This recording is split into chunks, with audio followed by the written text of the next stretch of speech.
Prime Minister had said every citizen will get a house by 2022. We are now in 2024 and we are still making allocation for 3 crore more houses. Yes. Can you please tell us how many more houses we need and when it's going to be done? Let's get this over with. Sir, please. Sir. The budgets for the CBI and the ED have been reduced this year, and I was wondering why. Is it because the voters didn't like the fact that you were using the CBI and the ED to go after the opposition and file fake affidavits? Or is it because you have outsourced the CBI and the ED completely to a businessman in Ahmedabad who's controlling the whole thing?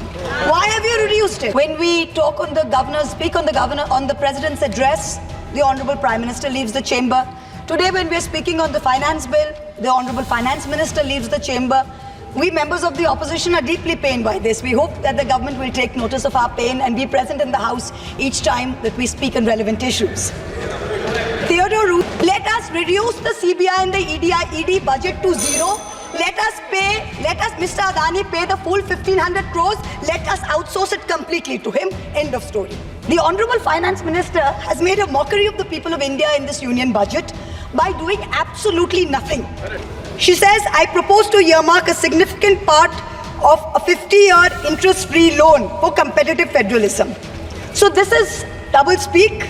We'll keep this money in our pocket. If Nitish ji and Chandrababu ji see through our jumla and they make a big fuss, we'll have some additional funds to keep them happy and to keep the government going.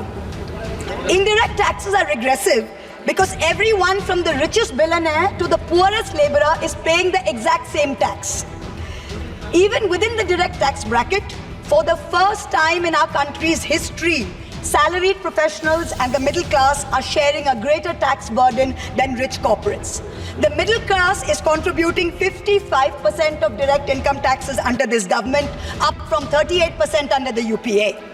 The richest corporates in India today contribute only 45% of direct taxes. The price of the cutlets in the parliamentary canteen in the last 10 years have been adjusted for inflation with the government's approval. The price of the cutlets in the parliamentary canteen have more than doubled. But when it comes to giving social security for the poorest of the poor, it is still 200 rupees in the last 10 years, no change. Honorable Chairperson, sir, my respected colleagues, I stand here today on behalf of my party, the All India Trinamool Congress, to speak on the finance bill.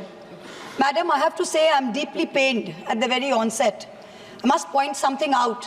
When we talk on the on the president's address, the Honorable Prime Minister leaves the chamber. Today, when we are speaking on the finance bill, the Honorable Finance Minister leaves the chamber. We members of the opposition are deeply pained by this. We hope that the government will take notice of our pain and be present in the House each time that we speak on relevant issues. Theodore Roosevelt, the 26th President of the United States, had said, in any moment of decision, the best thing you can do is the right thing. The next best thing you can do is the wrong thing. And the worst thing you can do is nothing. The Honorable Finance Minister has made a mockery of the people of India in this union budget by doing absolutely nothing. Whatever little changes are there are regressive and ill thought out.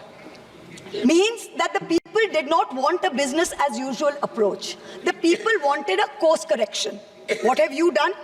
You've not listened to the mandate.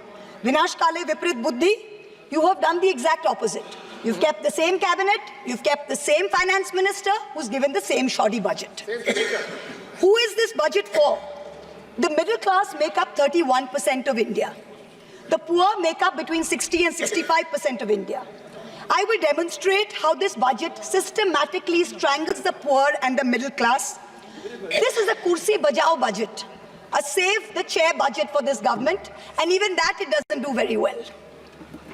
Broadly, there are two types of taxes: direct taxes, indirect taxes. Direct taxes are known as progressive taxes. Why are they progressive?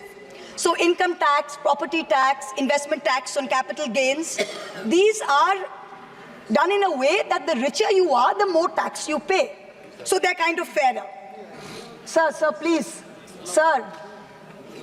Sir, you're a chat person. What is it? Indirect taxes are regressive because everyone from the richest billionaire to the poorest laborer is paying the exact same tax. So GST, duties on petrol, duties on diesel are all indirect taxes.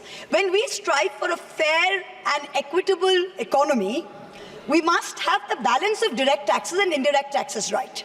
The US and the Europe broadly collect about 60% through direct taxes and 40% through indirect taxes. Some Scandinavian states with welfare models collect 70% through direct taxes, 30% from indirect taxes. In India, it is the exact opposite. 65% of tax collection comes from indirect taxes, where billionaires pay the same as the poorest laborers, and only 35% comes from direct taxes. Even within the direct tax bracket, for the first time in our country's history, salaried professionals and the middle class are sharing a greater tax burden than rich corporates. The middle class is contributing 55% of direct income taxes under this government, up from 38% under the UPA. The richest corporates in India today contribute only 45% of direct taxes. Not only is the middle class being taxed, but now with this budget, the savings of the middle class have also been taxed with removal of indexation and with a rise in the short-term capital gains. Investors who've made more than 11% return, we've done the calculation, that's about the threshold rate. If you have made more than 11% returns, so if you've made higher returns, then this new tax regime with the removal of indexation has happened is good for you.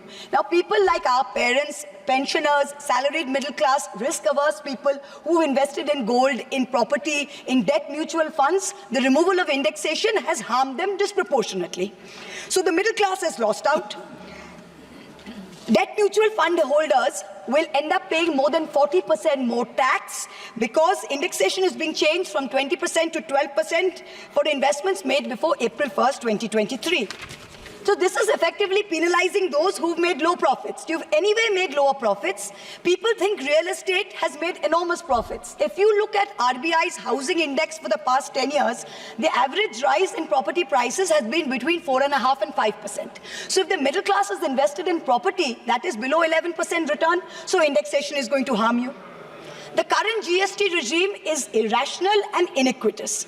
There is 18% GST levied on life insurance and medical insurance products. The Honorable MOS Finance yesterday, on Monday, told this House that the government has collected 8,263 crores as GST on health insurance for the fiscal year 23-24 alone. This is blood money. Our Honorable Chief Minister Mamata Banerjee wrote a letter to the Finance Minister, to the Centre, pointing out that this is a completely anti-people tax. What is life insurance? What is health insurance? It is people guaranteeing and spending money and protecting against life's uncertainties, against accident, against injury, against ill health, against death. What are you doing? You are imposing GST, same rate that a billionaire pays, the poorest middle class person has to pay. So people are deterred from taking out new policies. People are deterred from continuing existing insurance. This should be removed at the earliest. Now, let me now move on to what affects more than 70% of Indian citizens, social sector allocations. The general trend over the past decade, in every budget in the last 10 years, of which our Honorable Finance Minister has presented 7, has been in nominal terms, you have allocated more money to the social sector. But if you account for inflation and you look at real allocations, inflation adjusted, allocations have seen reductions of over 25% in the past 10 years. I'm going to look at real allocations, that is adjusted for inflation, for some major schemes in the past 10 years. Sarva Shiksha Abhijan, minus 18%. Rashtriya Madhyamik Shiksha Abhiyan, minus 9%. ICDS, which affects every child, it's a school scheme, minus 34%. Mission Anganwadi, minus 5%. PM Poshan, minus 45%. PMGSY, those of us who have rural areas, the Pradhan Mantri Gram Sadak Yojana scheme, minus 47% reduction in real terms. The National Social Assistance Program, minus 20%. The combined expenditure on 5 social schemes, the top 5 social schemes as a percentage of GST, of GDP, has declined from a peak of 0.93%, so almost 1% of GDP in 2009-10. Do you know where it is today in 23-24? It is 0.36%. It is only a third of what it was in 9-10. The Manrega budget during COVID, when the center was telling all the states, please give employment to the laborers, they are going back. The Manrega budget into 2021 was 0.6% of GDP. Do you know what it is today? 0.26%. No, shame. Specific budget figures for 24-25 are shameful. Specific figures, let's look at the specific figures. The allocation for Samarth, which is maternity entitlement and the creche scheme, has been reduced by 70 crores compared to budget estimates of last year. The budget for the National Social Assistance Program, for again those of us with rural areas, you know how important this is. This is what gives social security pensions to the elderly, to single women, to disabled. This is unchanged from last year at 9652 crores. 9,600 crores, same as last year, no adjustment for inflation. The central contribution to social security pensions has been unchanged since 2014. It was 200 rupees in 2014. It is still 200 rupees per person today. The price of the cutlets in the parliamentary canteen in the last 10 years have been adjusted for inflation with the government's approval. The price of the cutlets in the parliamentary canteen have more than doubled. But when it comes to giving social security for the poorest of the poor, it is still 200 rupees in the last 10 years, no change. This budget's allocation, there is no room for higher salaries for Anganwadi workers. Their salaries have been unchanged since 2018. No room for higher honorarium for midday meal cooks. You have to understand a lot of the women in villages depend on only Anganwadi sectors and midday meal sectors for any source of employment. There has been no higher allocation for supplementary nutrition given to children. The National Food Security Act, the NAFSA, mandates coverage of 67% of the population through PDS. The Prime Minister has very proudly proclaimed that this is a food surplus country. Fine. Then why have we not increased the population covered under rations? Since 2011, you have not had a census. Since you have not had a census, you have not increased the number of people being covered under rations. Also, one very important question. Why is the central government blatantly defying the directions of the Supreme Court? We went to the Supreme Court on the migrant workers case. The Supreme Court gave an order, a direct order to the central government that the central government is to give rations to 8 crore migrant workers of the unorganized sector who have been left out of the food security net. The last hearing was on 16 July 2024. Court again said that you have to please give money to the states which have issued additional cards, ration cards. But there's no room in the budget for this. There is no allocation. In this rush to protect its own chair, the government is making a very dangerous mistake, which is it's not giving enough to protect our borders. Military experts have repeatedly warned us that India's military capability has to be modernized because we are fighting on two fronts. One is against China, we need a dissuasive deterrent. Against Pakistan, we need an offensive deterrent. The budgetary allocation for defense in this budget is 6.22 lakh crores.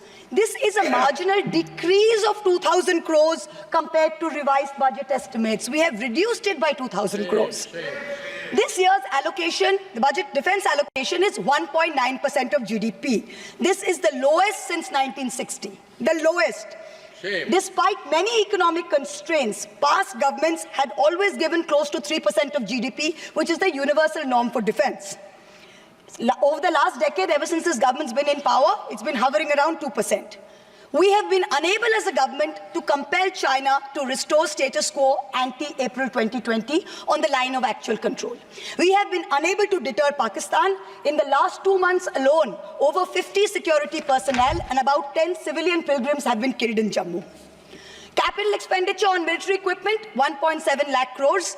On paper, this shows that it's almost a 10% increase. What we haven't taken into consideration is this increase was largely due to Russia's inability to supply contracted weapons to us because of the Ukraine war. If we take into account inflation and we take into account the rising dollar rate, we're almost flat. The gap between projections made by the armed forces and between actual allocation is 17 to 23%. That's the gap.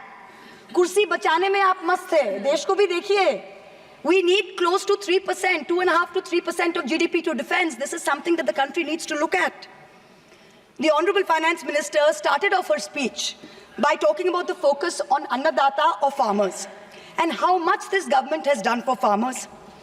The Economic Survey of 24 says 42.3% of Indians depend on agriculture. That's 600 million people, that's 60 crore people. If I looked at the Economic Survey 22nd July very carefully. What did the headline say? The headline says, agricultural sector has registered an annual average growth rate of 4.18% in the last 5 years. But then I needed to read and read and read, and in the fine print was written that last year was only 1.4%.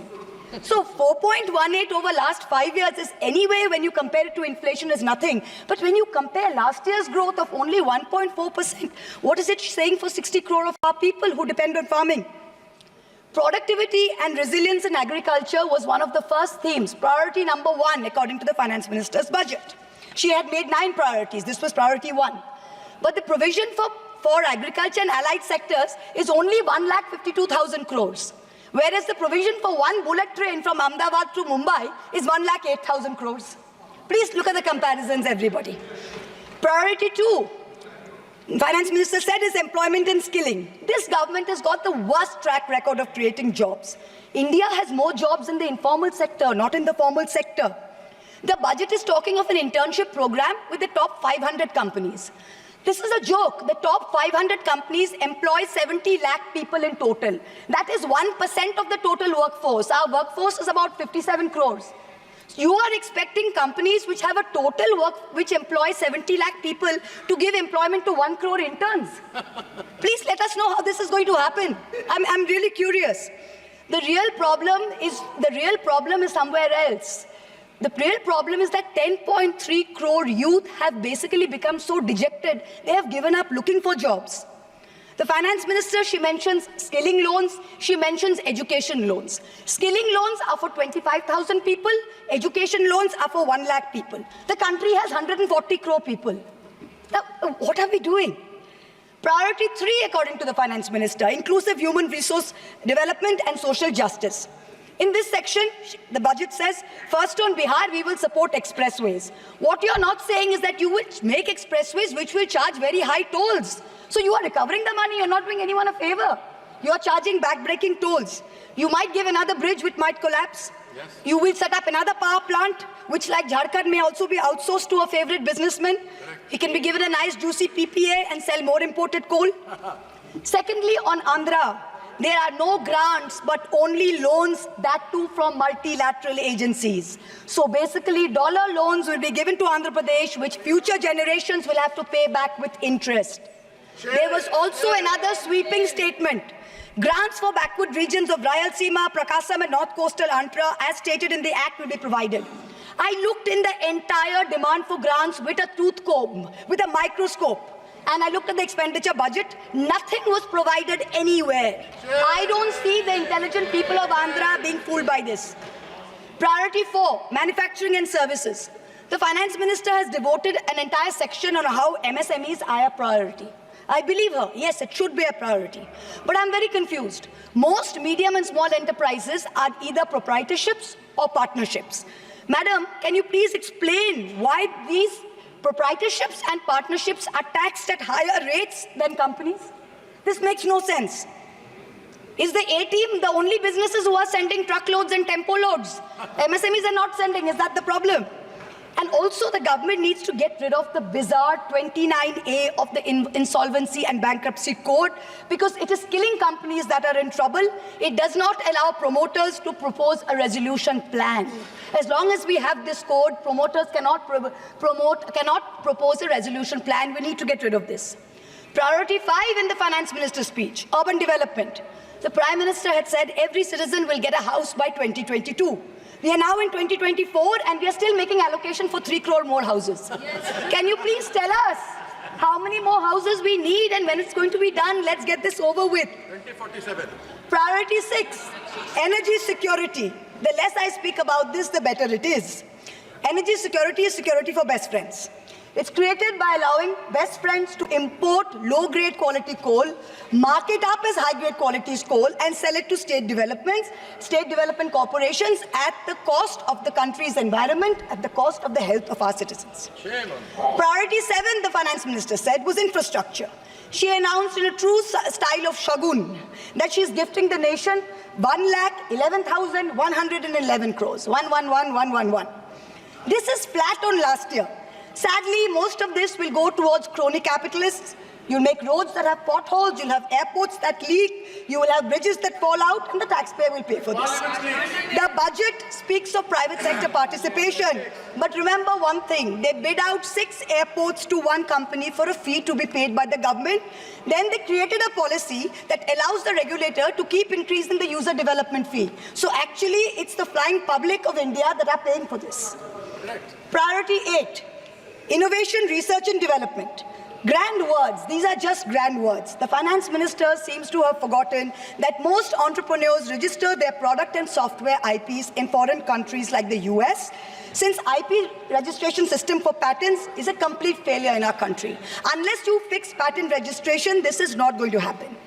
The last priority she talks about is next generation reforms. This is also another Jamla. She says, I propose to earmark a significant part of a 50-year interest-free loan for competitive federalism. So this is double speak. We'll keep this money in our pocket. If Nitish ji and Chandrababu ji see through our Jumla and they make a big fuss, we'll have some additional funds to keep them happy and to keep the government going.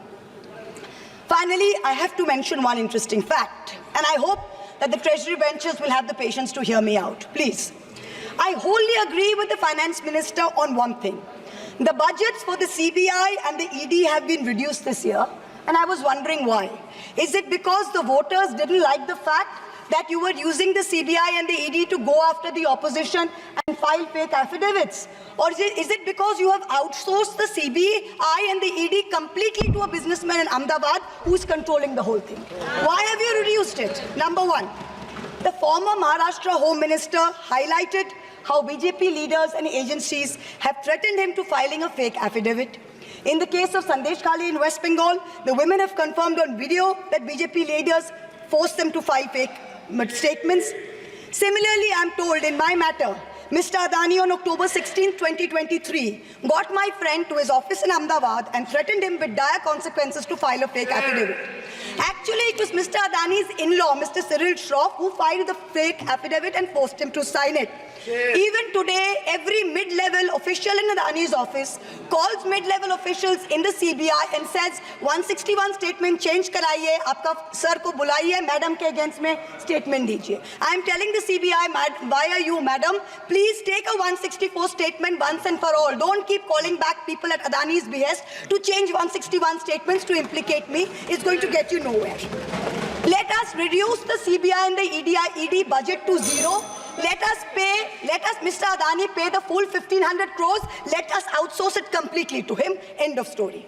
In short, this Kursi Bajao budget is a desperate attempt by the government to stick its head in the sand and act like that the mandate of 2024 never happened.